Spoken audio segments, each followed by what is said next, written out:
Hey there, it's Susan Pierce Thompson, and welcome to the weekly vlog.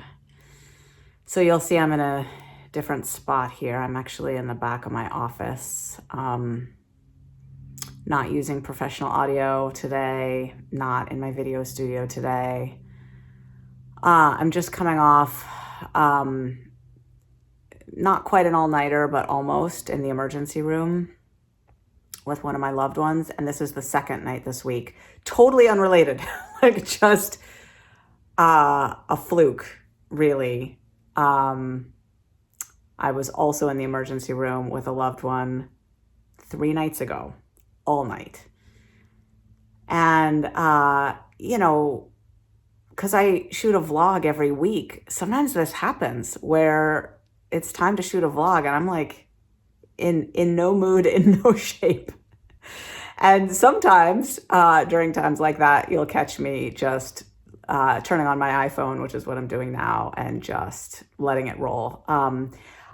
I think I've shot this vlog topic before in various circumstances, but it does occur to me that it might be helpful when I'm going through it to just describe how I navigate that, because I'm bright and I'm gratefully bright, and I wouldn't even really say that I was close to picking up food over any of this, but it's been a really intense week. And so I'm just gonna lay some of it out for you so that when your life comes to one of these moments, when the, proverbial stuff hits the fan, you'll maybe be able to think back on some of these stories and navigate as well. So the first incident happened on Wednesday night or Thursday night, Wednesday night. And at 2 or 3 in the morning, and David and I got woken up that there was an emergency and that one of our loved ones was on the way to the hospital. We needed to go to the ER. And based on the scenario, I was able to intuit that it might be a long time in the hospital. A lot of tests were going to need to be run. This wasn't going to be I don't know that there's ever a 2-hour visit to the ER, but it just wasn't going to be a short thing. So I packed my breakfast. It was 2 in the morning, but I packed my breakfast to be eaten several hours later. And I was in a rush, though. I didn't pack more food than that, but I knew, David stayed home. We've got kids at home, right? So we couldn't both go. Otherwise, we would have. So I knew that after however many hours after I'd eaten breakfast, I could swap out with David. I could come home, get my lunch, and David could come to the hospital and be there for a while instead of me. So I packed my breakfast. Now, this is something that I've talked about in generalized hypothetical scenarios of I don't leave the house without my food, just like I wouldn't leave the house without my pants. I don't run out the door Donald ducking it without pants on because I don't have time to finish getting dressed, right? There's always time to pack a meal. Now, that said, I had my food written down from the night before, and I did not pack that breakfast. That breakfast was a eat-at-home breakfast, cooking oatmeal. And I wasn't going to do that at 2 in the morning. I changed my breakfast on the fly. I didn't write anything about it in my journal. I just freaking changed my breakfast. And I threw a bunch of nuts and an apple and, a portable grain in a little Tupperware, and I freaking took off, right? And it took me 60 seconds, really, comparable to how long it took me to get dressed, no time at all, right? And I left the house. And I got to the hospital and I was there for 12 hours. And then, or less, no, I did come home and swap out with David and shower and get my lunch and stuff.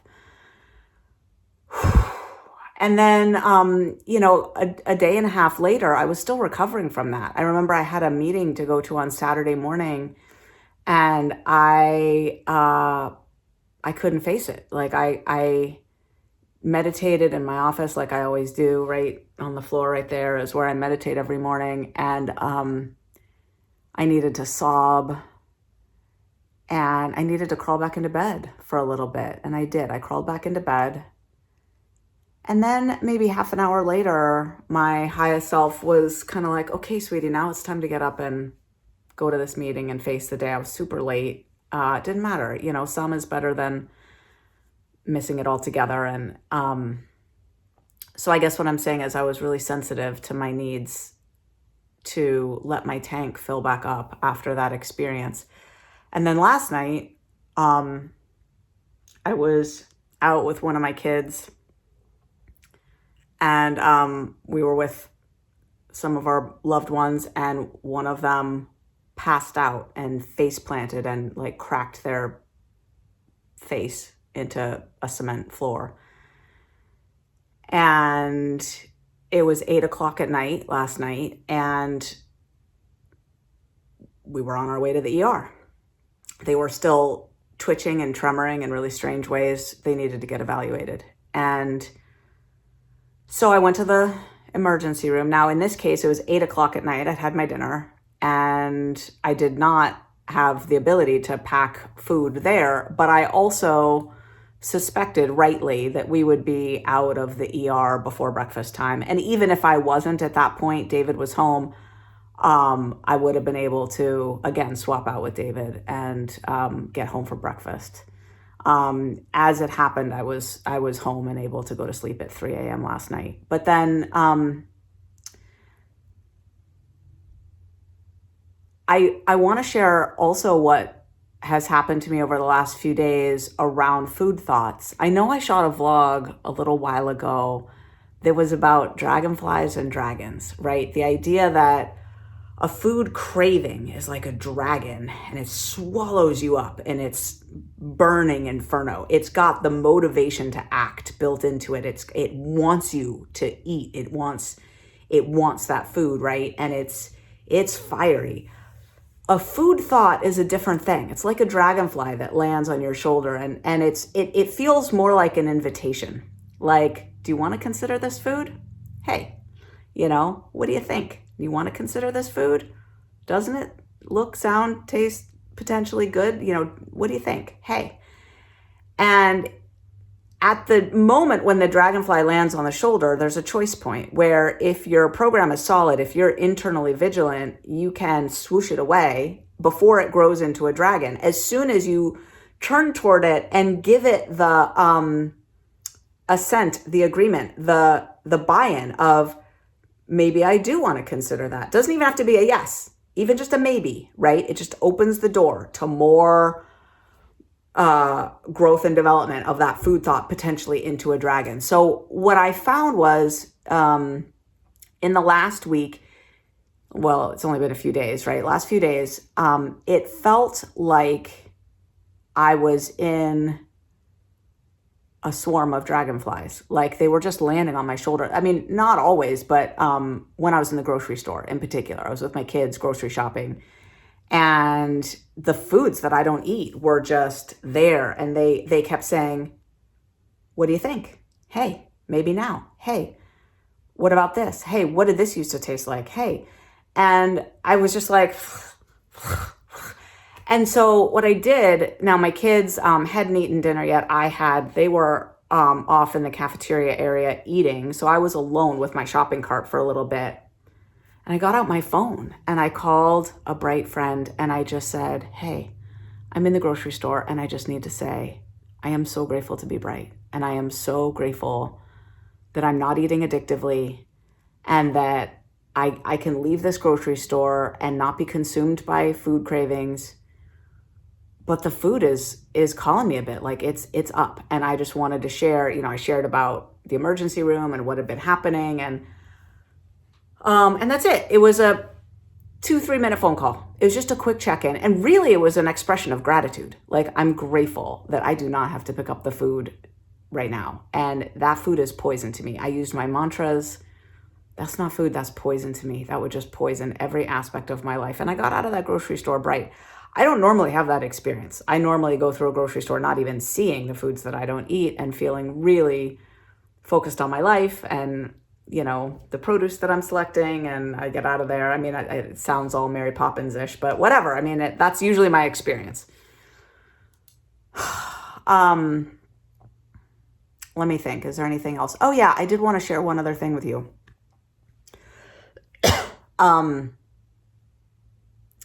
Today I've really been, I was in the emergency room last night till 3 a.m. and I had a full day today. I had to shoot this vlog. I'm prepping for a Hazelden Betty Ford Foundation continuing ed lecture I'm going to give in a couple days on ultra-processed food addiction. I had several long meetings. I had a bunch of stuff. And after I got home at 3 a.m., I just started sending messages, canceling stuff. I really went into triage mode. Triage meaning what's most urgent, what's most important, what has to be done first, what could be pushed off to later. I canceled a podcast interview that I was supposed to show up for. We've rescheduled that sucker like 5 times already. Oh well, we're rescheduling it again. I am not showing up. It was right during lunch hour.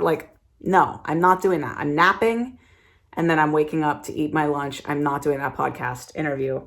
I canceled those 2 meetings. I looked at the agenda. There's nothing absolutely urgent and absolutely important that had to be decided. Cancel those 2 meetings. This vlog I'm going to get out. I don't miss vlogs generally. The bar has to be really high for me to miss a vlog. Now, that said, I am giving myself the grace of I'm not going into the studio and doing the whole rigmarole. I mean, to be honest, I don't even know if this is that much easier. Just setting up my iPhone, I had to make sure I got some light and, I don't know that it was that much easier, but it felt easier to me. And it felt it just felt a little more gentle. And I'm going to be with my loved ones today, right? The people who aren't well, that's the main priority right now.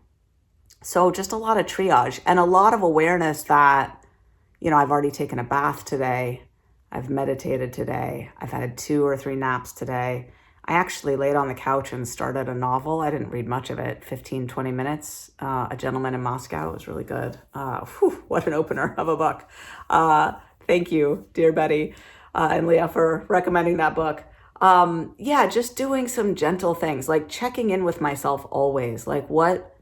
What do you need, sweetie? What do you need? What would help you navigate this situation? It's almost like I have a part of myself that's the most effective, kind, loving, skilled, wise, perspective-taking Girl Scout troop master, right?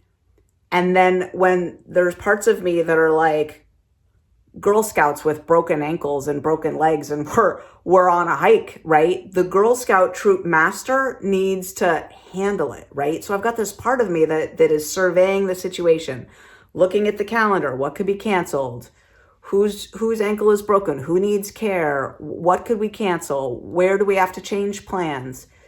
And there's this reorganization that happens when life gets really lifey. And that Girl Scout troop master knows that staying bright is the number one priority.